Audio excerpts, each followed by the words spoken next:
creepy ambience. Hello, NZ family, and welcome back to the NZ Bros. I'm Sir Zexop. You can call me Zek.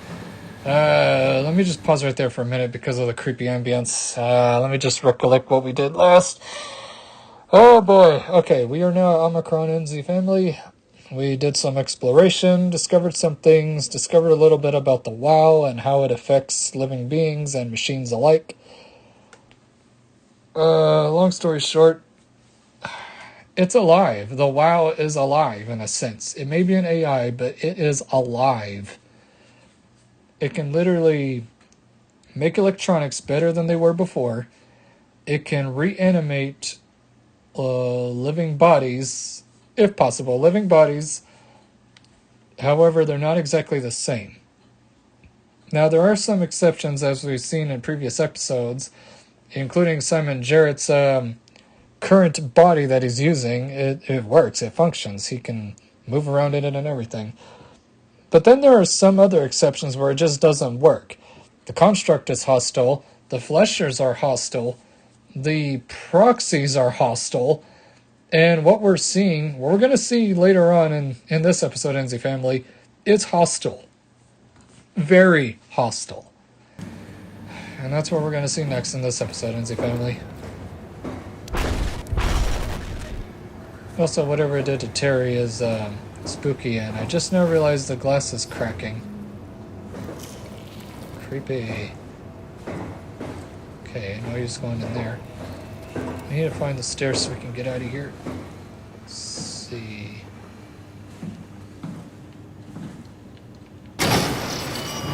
Okay, that's downstairs.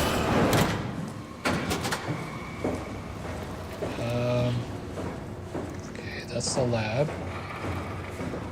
Leave me alone. I forgot his name. Johan, leave me alone, Johan.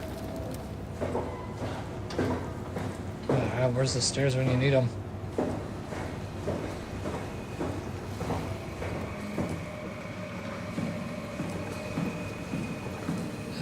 Okay, I remember now.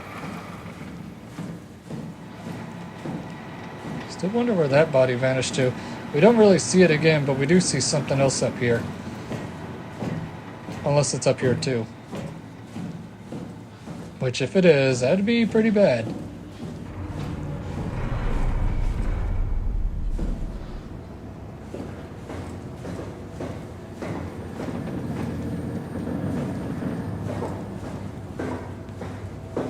Okay, gotta go to the power room and get a battery pack.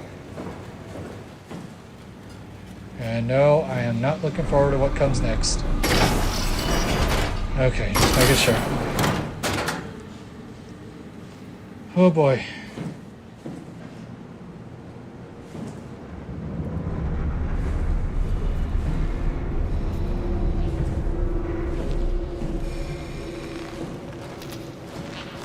Another one.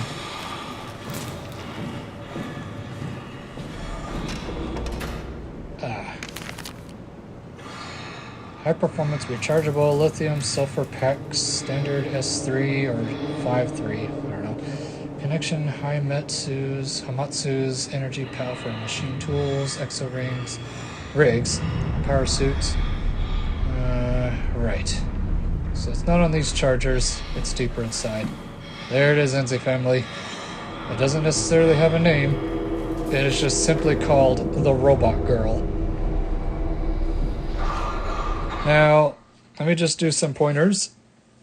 She is hostile, but different. The only survival tactic with her is to not disturb her too much. We can sneak by her and get the power pack that she's guarding, but if we disturb her too much, she will get angry and will chase us. On the safe playthrough, I didn't disturb her too much and ended up getting away. But on the second playthrough where I played it normally, I ended up scaring her and ended up getting chased out of there. I literally ran all the way down the stairwell and everything. It's scary. This thing freaks me out too.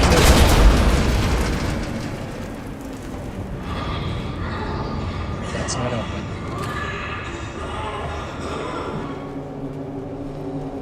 Okay, so far so good.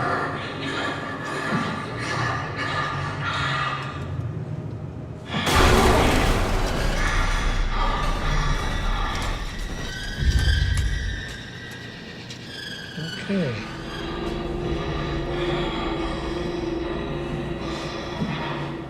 Can't make too much noise. She doesn't like noise. And she doesn't like anyone getting near her.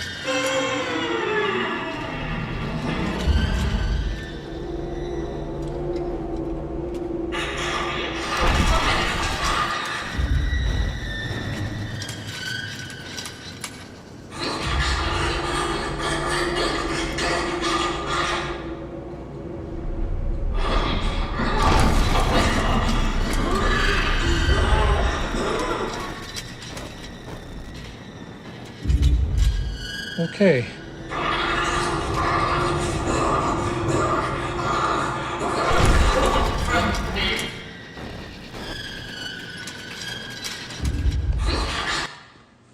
Why is it?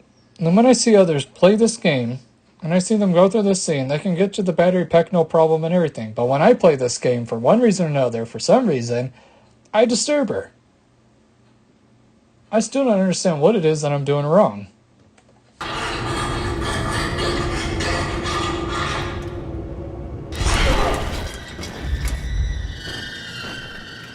Like one little step and it makes her mad.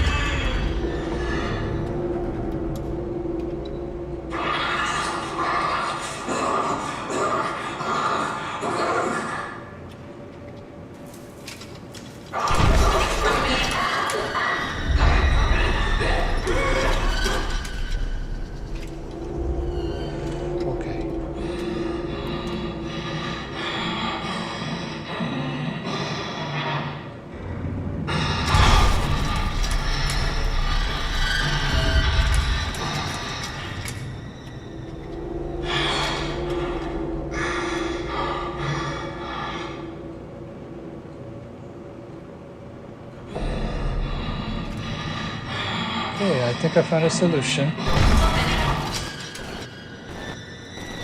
Just gotta keep pulsing the trigger.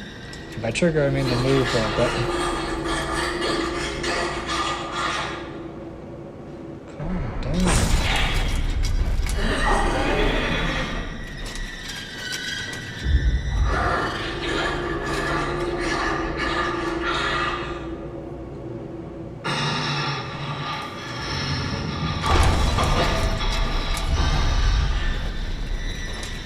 Literally playing red light, green light with this.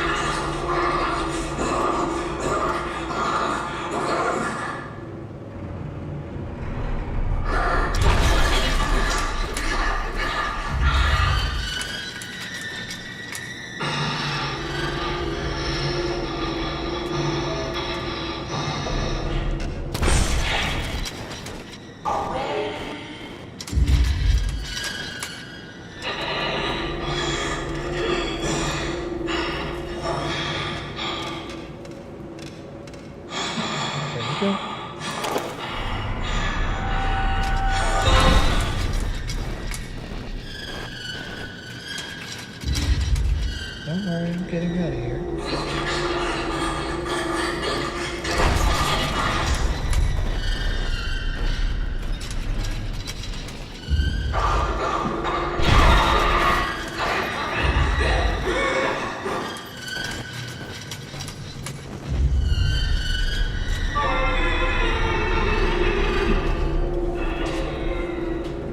Okay. Still gotta get through that though.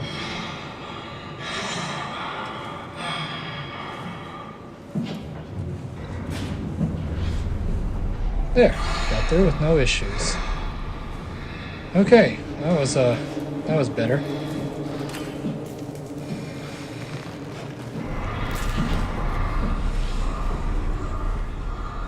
Sheesh, throwing a fit and everything. Here, I'll leave you in peace. Sheesh. Okay, now y'all know why I wanted to save it for this episode. This is, to me, is hands down the worst monster in this game. And it's just called the Robot Girl, or Robot Girl, or something like that. Ugh. I mean, the Flesher was annoying, but at least I could look up, at least the strategy is just to look away from it and just wait till it passes.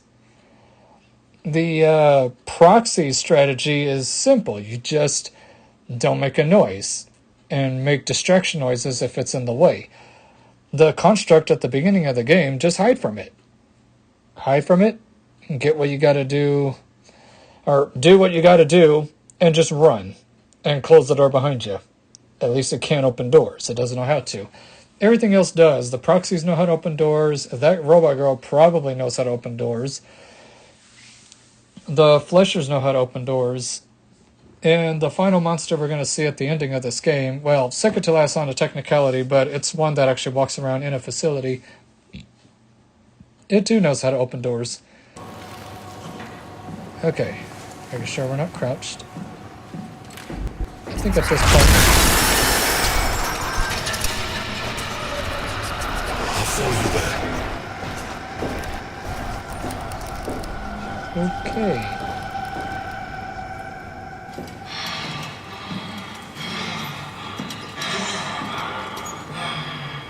I'll let us down here.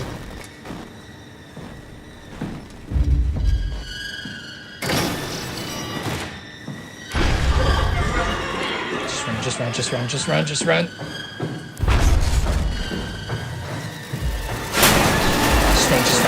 the door, Cat. Lock it up. What's happening? Woo! Lock the door. It's locked! What's going on? I managed to piss off another one of WoW's monsters. We have everything we need, right? Yeah. Let's get to work. I just need a moment to breathe. Regardless of what you do, that thing just starts chasing you as soon as you enter the room. Your best chance is just to run. Okay, we got what we needed. The power pack, the optics, and you get the idea. This is crazy. Don't worry, it'll work. Okay, power pack. And the gel. Make sure it's all bunched together with the structure gel connecting all the parts. Alright, try activating the suit from the terminal again.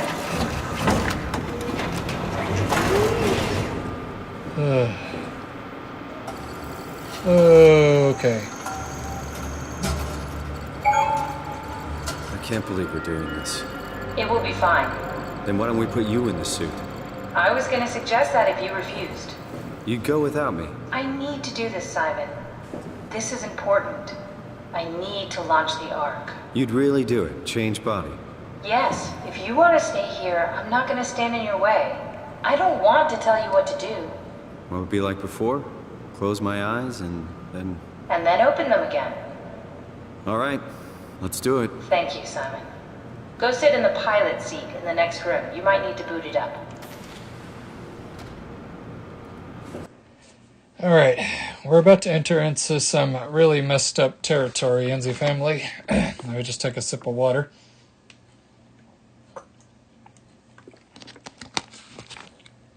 For anyone that's seen the show Invincible, it's basically that. Only Simon, for one reason or another, believes he's literally being transferred from one body to another. But that's not how it works. We've seen it over and over again throughout this game. That's not how it works. It's literally just copy and paste, not cut and paste. But Simon, for one reason or another, doesn't understand that. And y'all are going to see in a minute. There we go. Let's just get this over with. Pretty sad what happens next, Enzi family. And once again, the game kind of doesn't really give you much of a choice. Oh, hang on. We need to loop back the activity manifested by your current Cortex chip, run it through the amplifier, feed it into the new chip, and then make sure it's synced. You lost me halfway there. You don't really need to understand it, just make them line up. Exactly. This is probably going to take a while, Enzi family. Just give me a minute. Oop.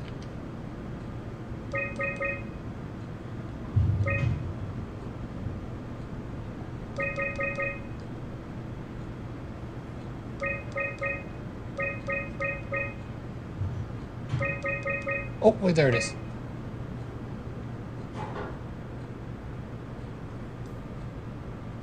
I think... Hang on.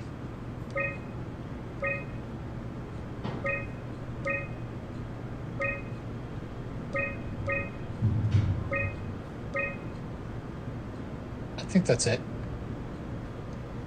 That's everything. You can climb into the pilot seat now. Already?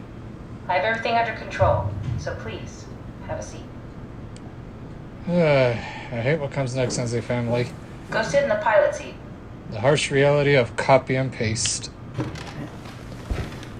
Sorry about any discomfort. This should be over soon.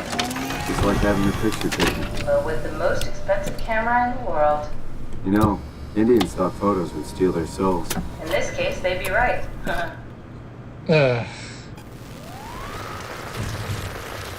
Don't be deceived by the perception or perspective. There must be something wrong. Can't you run a diagnosis or something? Oh. What was that? No, it's just... Why was it still talking? It's the same like before. Catherine, why was he still talking? That's how it works, you know that. What do you mean? You know it's not magic. You were copied. The sleeping Simon in the seat was copied, and now you are here, just like Simon lived on in Toronto. God damn you, Kath. 2 Simons? There can't be 2 Simons. What did you think would happen? That you were gonna take my mind and put it into another body, like a brain transplant. I'm sorry, it wouldn't work that way. You realize how messed up this is? Please, I didn't mean to upset you. How did you expect me to react to this shit? Please stop. You're disgusting. What's gonna happen to him? He'll sleep for a while, a few days. And then what? Wake up in this nightmare again? All alone? So cruel. Well, what do you want me to do with him? Make friends? Let him know that we have to leave him behind when we go into the abyss? What if he didn't need to wake up? You'd do that? I don't know. Maybe. There. I set it up for you. Hit the switch if you want to drain his battery. He'll die within a minute. I'd rather not stay plugged in any longer. Ugh. Okay, the reason why I went ugh is because I just now realized I missed the one cutscene. I don't know if it was at Theta or this station, but you can literally go up to a mirror and Simon can see for himself that he's no longer human. Exactly. I missed the cutscene. Oh, it's too late now, but I'll probably put a clip up on the screen in a second. And that's why Editor Zek is here. So let me just fire up SOMA and I'll be back with you later. Okay, NZ family, for the first mirror encounter, you need to be in Site Theta. Yes, that place with all the proxies and everything. Simply go to the bathroom. And here we go.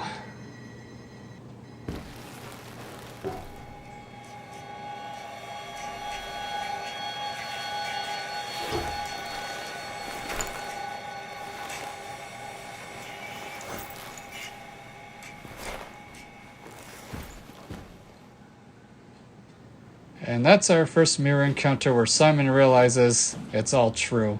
Oh! That was way too perfectly timed. Okay, I'm just going to pause it right there and load up the next encounter, so give me a second, NZ family. Okay, so after doing all that, here's the other mirror. You need to be in this lab specifically. Here we go, second time, our second chance that I stupidly miss on the mirror encounter.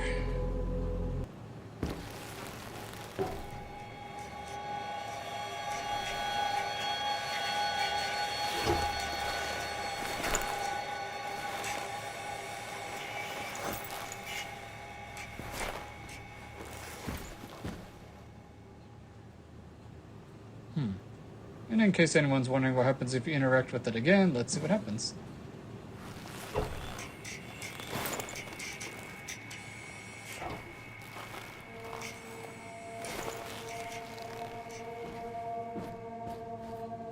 He's a little bit more accepting of it. And that's something to think about, NZ family. Simon just, the fact that he comes to the realization, I'm not human anymore. I am just a brain scan in a dead body with a bunch of robotics and wiring and everything just for good measure. Exactly how Catherine worded it before. I give up. There's nothing left. Calm down, it's not the end of the world. You sure? It sure as hell looks like it. For all I know, there's no one left except for me. What do you mean? I'm right here. Don't take this the wrong way, but I meant any humans left except for me.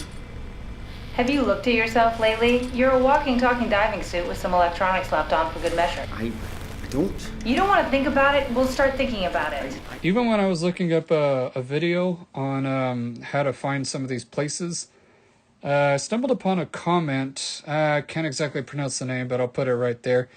This commenter on one of these videos said it best. They said, the first clinch at 0:15 of the video that they're watching is so good. Simon exhibiting control. This is my body. This moment is immediately followed by the persistent discomfort of looking in the mirror and seeing that questionable figure. Yes, you control the figure, but that doesn't make it you. If that's not you, then who are you? Are you the image of yourself that exists in your mind? Who can point to that as proof of your existence? No one, not even you, or even you anymore. Incredible, they say. The feeling is so unnerving beyond any physical horror element to the game. That's a rabbit hole waiting to be fallen into, and it is at the same time utterly terrifying and tempting to do so. That is why, NZ family, to me, SOMA is considered pretty much the creepiest game I've ever played. It doesn't rely on cheap jump scares. It relies on existential, if not philosophical, like horror. What makes you human is what the game's asking. That's what Simon is seeing for himself, but yet he's in denial of for the rest of the game. I won't go into spoilers. You all are just going to have to figure it out for yourselves. Or not figure it out for yourselves. You all are going to have to see it for yourselves. There, that's a better way to say it. See it for yourselves as the game plays out, as these videos are posted and everything. And it's just terrifying. The idea is terrifying. And Simon starts asking himself about it later on. Again, I won't spoil it. Y'all are just going to have to see it for yourself. Alright, editor Zach is done here. Back in the day, Zach, as he was filming these videos. Yep, that's the scene we missed. Blast it. Oh well. Alright, well, back on topic. But yeah, basically copy and paste. We have the choice to... He's breathing too. We have the choice to drain his power so that way he doesn't have to wake up to this nightmare. Lots of people choose to keep him alive, but let's face it, this is Simon we're talking about. Simon's copy. Our first Simon copy. 1 minute he sits down, he thinks he's going to be in the power suit, which he technically is, but he doesn't understand, it's just copy and paste. Now there are two Simons. One of them is the Simon we played as for the first half of the game, and for the second half of the game we're playing Simon 2. There's no coin toss, Cincy family. I don't care what people say or how people defend it. There is no coin toss. You're literally playing copies. We're just seeing the game from the perspective of Simon 2. Otherwise, if we were still playing from the perspective of Simon Copy 1, we'd be sitting in that chair right now, watching Simon 2 walk away. It's a hard decision, NZ family, but I always choose to unplug this version of Simon because we're not leaving him behind with, well, one, a locked door that could fail eventually someday and those things come after him. I hate to do this. I always hate doing this, but oh well. Drain battery, please.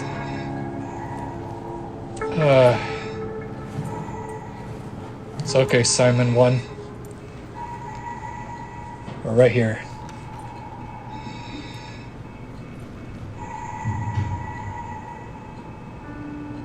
Goodbye, Simon 1. Got us through the first half of the game.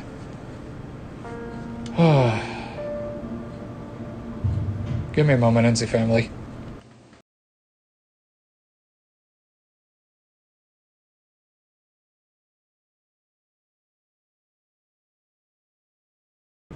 Okay, I think I'm ready. Alright. Oh, that was the structure gel we used. Alright, time for the second half of the game.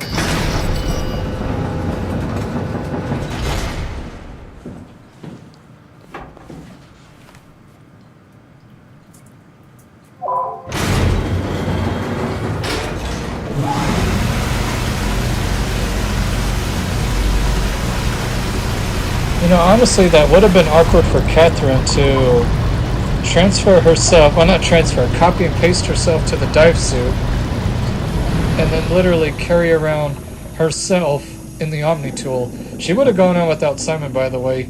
She is that dead set on her goal. So, pretty much we either can be her errand boy still, or be left behind while she goes off on her own, which is exactly what she would have done. However, we have no choice because we wouldn't really have much of a game, though. It would have just ended right there. Us left behind in the cold.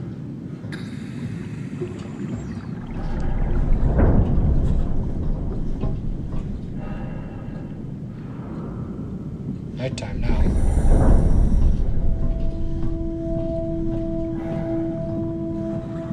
Okay, got the right elevator this time.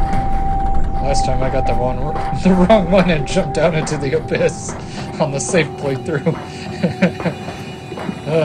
Be sure to take the one on the right, not the one in front as soon as you leave the facility.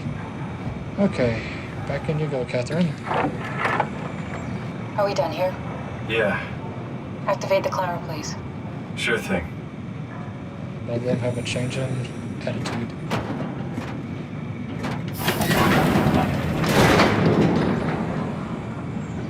Hang on, try that again.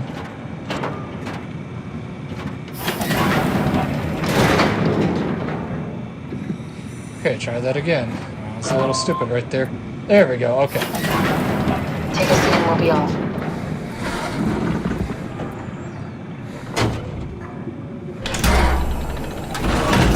Please keep your hands and feet inside the ride at all times. Have we figured out what happens when we die yet? Is that even possible? If there's some kind of afterlife, do you think my place is taken? The real me died like 100 years ago. Is there still room for me? And what about the Simon I killed at Omicron? What do you think, Catherine? Is there a heaven full of redundant copies of the same people? Is there someone up there who called me an imposter?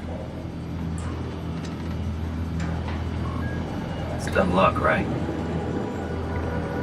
And I woke up in the right body. I basically flipped a coin, and if I had called the wrong side, I'd be rotting away at Omicron. I mean, there's nowhere to know, right? You didn't hit the make sure Simon wakes up in the right body switch, did you? Again, I hate to pause it right there, but again, Simon believes in the coin toss theory, but I can tell you right now, it is bogus. In this game, coin toss theory is bogus. We're just seeing from the perspective of Simon 2, or Simon Copy 2, because we wouldn't really have much of a game if we were Simon 1. And roll credits. We're forced to see the perspective of Simon 2, and then a little bit of a twist at the end for those who don't know. I won't say what it is until we see it.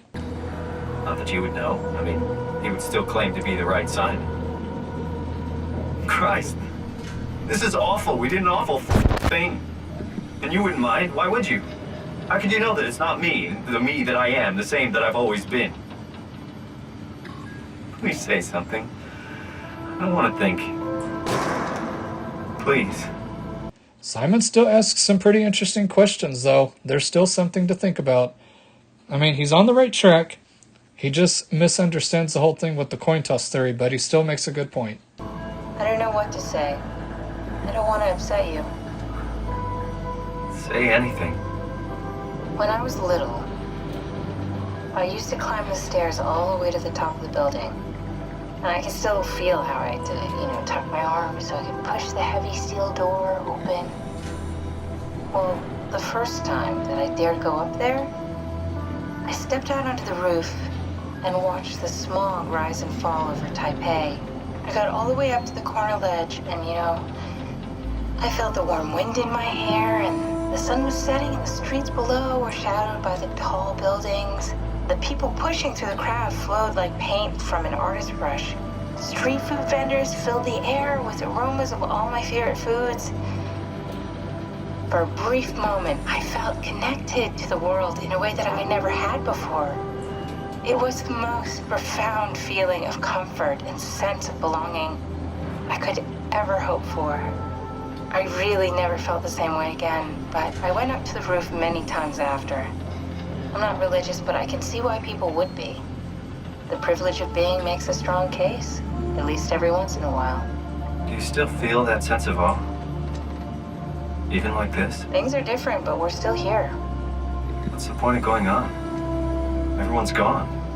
All the people still left are digital copies trapped in computers at the bottom of the sea. We'll never be able to rebuild or reclaim what we were. Are you really so unhappy being what you are, or is this about the man who went for a scan 100 years ago? Both, I guess. When I was back in Toronto, even the worst case, the darkest futures I could predict, they at least included my previous life somehow. I feel so uprooted. There's nothing here that I recognize, nothing that makes me feel like I belong. Even if we make it to the Ark, would it be any different? I'd still be alone. No friends. No family. You could make new friends. I'm sure everyone would like to know the time traveler. If not, you still have... I think she was about to say, you'll still have me. Catherine? Kath? Friends in the apocalypse. Hello, Catherine. What happened? Gotta reboot the power, Simon. Let's see what went wrong.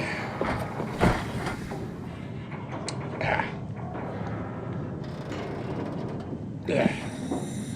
Just try not to fall into the abyss. Hey, I know it's not much, but why have we stopped moving? The power blacked out for a moment. Think it could be the atmospheric pressure. It's pushing pretty hard, really testing the limits of my suit. Don't worry, it should hold. Comforting. It will hold. Does time freeze when you're not powered? Time feels emitted more than movement. What's the difference? I don't feel like I'm being held back or hindered. And I don't have the opportunity to reflect on the time I'm missing. It's simply missing.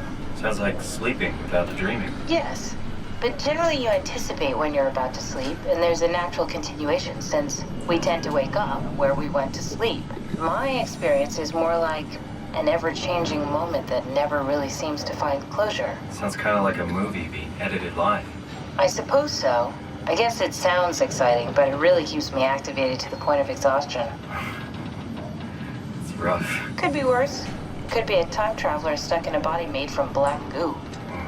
That'd be the worst.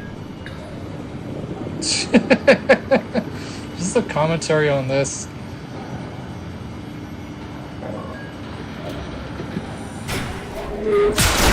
Ugh. Oh, great. Johan.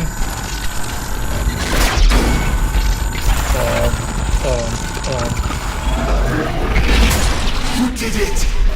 You did it! I will make preparations. Yeah. Johan Ross, everyone, but at least he's not crazy like Terry Akers. He's crazy in his own unique way. At least he's not hostile to us. That's the only difference.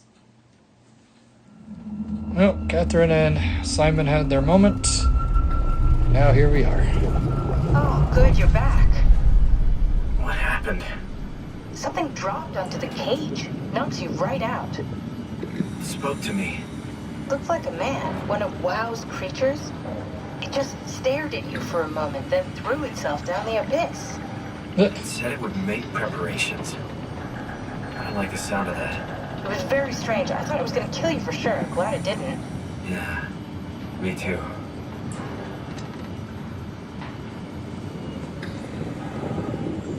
Looks like we're closing in on the ocean floor. Good, not sure the climber could take it much longer. Okay, so this is the Omega Sector. It's about an acre of the abyssal plan used by Pathos 2. I expect we'll have to do some walking before we reach town. You haven't been here before? Not in a way that'll help us. Right, the other you has been here. we're following your little footsteps, Kat. When I had footsteps. You could still be down here somewhere, technically. Don't remind me, freaks me out. Alright, let's head for Tau and find that arc. Well, another interesting question. What would you do if you ended up meeting your own self? Now, if you were narcissistic, I'm sure that's different, but if you were not into that or anything, not really a narcissist, it would probably be a little bit on the freaky side. Probably even freak me out too. It would go, ooh.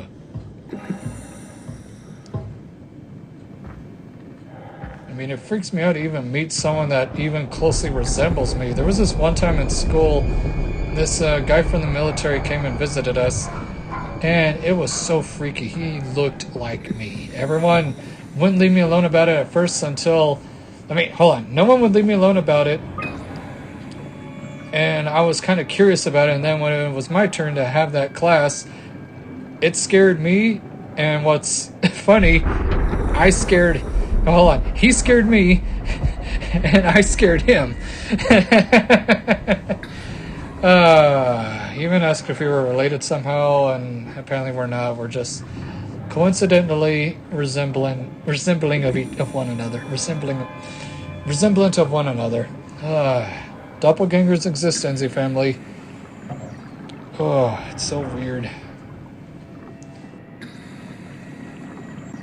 Sorry, went on an unnecessary rant. Decided to cut out most of it. Let's see. Sign, Julia doll, Richard Halls, sample collection, physical checkups. Check. Tally evacuation. Failed. Nikolai Ifskin, Jasper Hill, bringing the Arc to Phi. Remote. Well, nothing really to report here. We are now officially to the point where we're not really going to find much anymore as a family. What lore we got is what lore we got. Still got our flashlight. Lore! Archipart is the one that said it that way, by the way.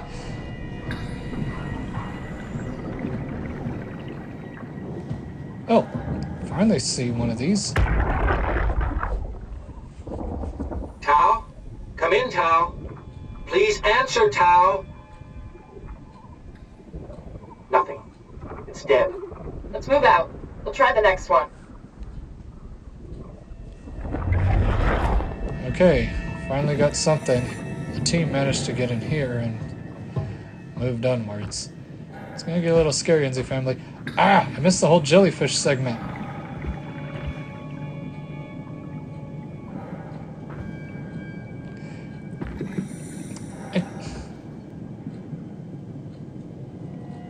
Yeah, I did miss the jellyfish. There was supposed to be a moment where... we encountered jellyfish on the way down. I think I missed it, or didn't really see it, or it didn't really show up for me. But there's the jellyfish, NZ family. So on a technicality, I didn't miss the jellyfish. So at least there is something that still exists out there in the ocean that isn't WoW infused.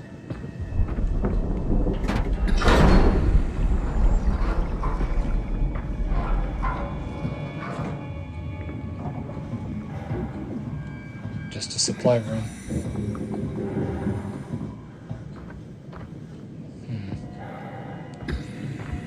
Let's see what's in here first. Come on, open up. There we go. Surprised none of this stuff is getting crushed. Okay. Assuming we are here, we're gonna have to walk through all of that in order to get to Tau, and then later to Phi to launch the Ark. Still got a long ways to go, NZ family. Quite the journey ahead of us.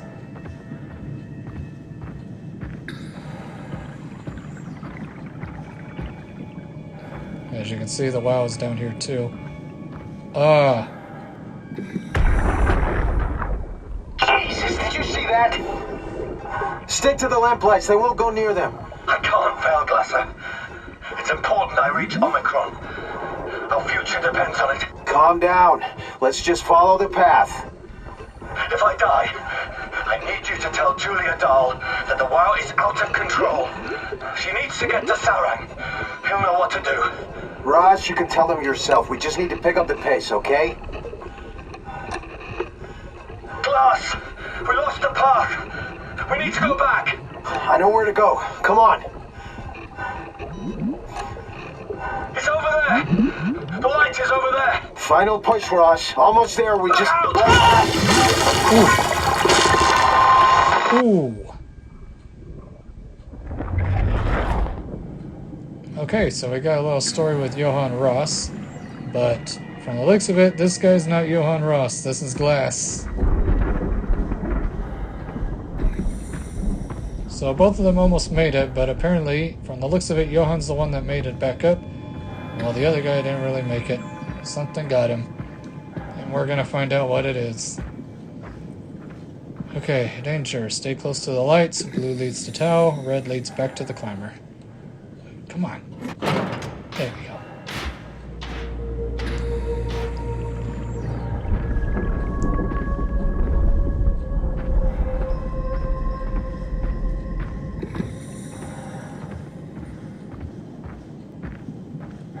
It's gonna get a little spookier, Enzi family.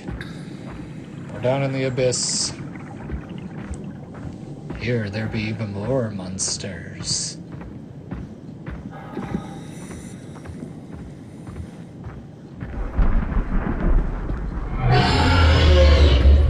Oh, see what I mean?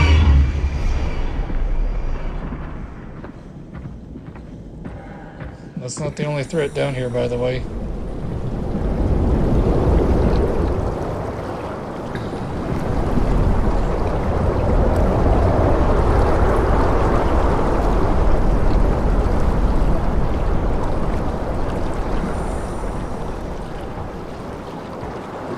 Okay, I hate to cut the video short, but I think we're gonna have to stop right here.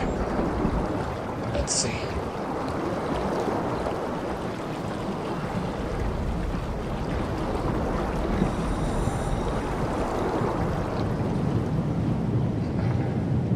Oh, I can't open that.